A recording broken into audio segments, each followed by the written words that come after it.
Assalomu alaykum. Hop, bugungi videomizda kompyuter haqida bo'ladi, foydali ma'lumot. Hop, biza bu kompyuterga kirganimizdan keyin ikkita diskka bo'linadi. SD.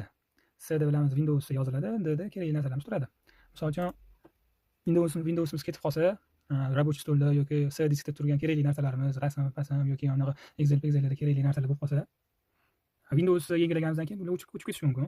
Shuni oldini olish uchun, misol uchun Windowsingiz ketib qoldi, siz рабочий stolda yoki C diskda kerakli narsalaringizni ko'chirib olishingiz kerak fleshkagami. O'shaning uchun bunga yaxshi programma bor. Hop, buni internetdan ko'chirib olishimiz kerak. Mana Windows 64 PY qilamiz, o'zini opsiyasiz chiqadi. Kirib mana shu Windows PY deganini ko'chirib olamiz.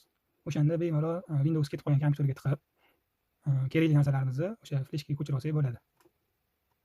Keyin bemalol Windows qovuramiz. Mana o'zi rasmlarni ko'rsatib qo'ygan polning. Bu Windows PY har xil Windowsga tushib ketadi. 10 mi, 11 mi, 7 mi. Mana shu fleshkaga yozib qo'ysanglar, bemalol Windows ketib qolgan kompyuterga tiqib, kerakli ma'lumotlarni fleshkaga tashlab yuborasizlar. Keyin bemalol o'sha kompyuterni Windows qilib ishlatishingiz mumkin.